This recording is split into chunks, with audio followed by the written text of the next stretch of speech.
मोलाचा वाटा आहे आणि आपल्या मला थोडी माहिती या सर्वांच्या जडणघडणीमध्ये खऱ्या अर्थानं दादांचा खूप मोठा असा वाटा आहे आणि दादांनी गेले नंतर उच्च शिक्षण घेऊन ते खऱ्या अर्थानं या ठिकाणी अतिशय कमी वयामध्ये महाराष्ट्राच्या राजकारणामध्ये माननीय पवार साहेबांच्या माध्यमातून त्यांच्या पोटाला हाताला धरून हे राजकारणामध्ये उतरले।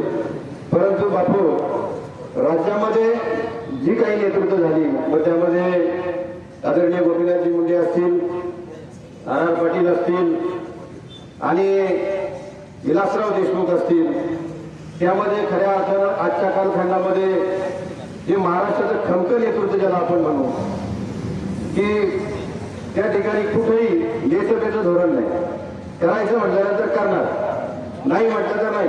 आणि त्या ठिकाणी कोणीही जाऊ, कोणत्या जाती धर्माचा जाऊ, त्याला कोणी कधी दादानी जात विचारली नाही, पक्ष विचारला नाही, परंतु काम होण्यासारखं असेल त्या ठिकाणी निश्चितपणे दादानी कुठेही आडेवेडे नाही घेता लगेच त्याला मंजुरी दिली। याचं एक उदाहरण साळगर साहेबांनी सांगितलं, त्या ठिकाणी जे संगमनेरला जे न्यायालय दिसतंय ते दादांच्या पाटबंधारे खात्याचे ते मंत्री होते आणि जागा नव्हती। साळगर साहेबांनी त्यांचं शिष्टमंडळ गेलं आणि ती जागा पाटबंधारे खात्याची त्या ठिकाणी दिली। दुसरं उदाहरण टीचर साहेबांनी त्या ठिकाणी केटीवरची मालिका बनवली, परंतु ही मालिका बनवत असताना आपल्यामध्ये वाद व्हायचे, उन्हाळा आला का मोठा प्रश्न, कोण दाखी काढायचं, कोण काय करायचं, परंतु दादांनी ठरवलं आणि पिंपळगाव खानच्या त्याच्यामध्ये फॉरेस्टचा सुद्धा प्रॉब्लेम आला होता, परंतु दादांनी ठरवलं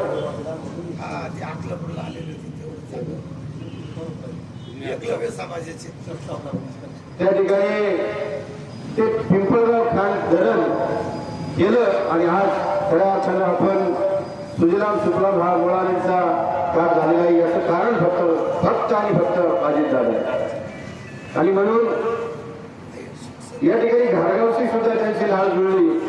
मग त्या माध्यमातून आपले निवृत्ती बजाबा आहेत त्यांच्या घरी सिंधुवाड्यावर ते आले होते, त्याचप्रमाणे जनार्दन पाटील आहेत, दादा केव्हाही चालले आणि जरा भाऊनी त्या ठिकाणी जर आवाज दिला तर दादा थांबल्याशिवाय राहिले नाही। आणि त्यानंतरच्या कालखंडामध्ये खऱ्या अर्थानं जनभाऊचे त्यांचे अतिशय घनिष्ठ संबंध झाले आणि त्याचा फायदा खऱ्या अर्थानं आपल्या या भागाला झाला, कारण दादांना शब्द टाकला तर कोणतेही काम झाल्याशिवाय म्हणजे राहिलं नाही। आणि म्हणून खऱ्या अर्थानं आपल्या भागाचा जो विकास दिसतोय त्याच्यामध्ये दादांचा सिंहाचा वाटा आणि आम्ही कोणत्याही पक्षात असू पण कामाचा माणूस म्हणून दादाचं या महाराष्ट्रामध्ये नाव झालेलं आहे। आणि एक अभ्यासू व्यक्तिमत्व त्या ठिकाणी प्रत्येक तालुक्याचा अभ्यास राज्यातला कोणा ना कोणा दादांना माहीत होता, कोणताही पुढारी गेला तर त्यांना समोर लगेच नावानिशी ओळखायचे आणि म्हणून अशा पद्धतीचा नेता गेल्यानं निश्चितपणे त्या दिवशी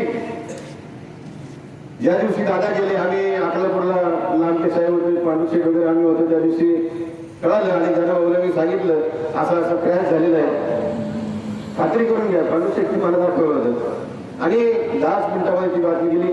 दादा 66 वर्ष जगले, परंतु 6 सेकंदामध्ये त्यांचा अंत झाला, हे अतिशय दुर्दैवी झालं आणि सगळ्या महाराष्ट्राला चटकं लावून गेलं। असं मी दादांना आदरांजली वाहतो। धन्यवाद।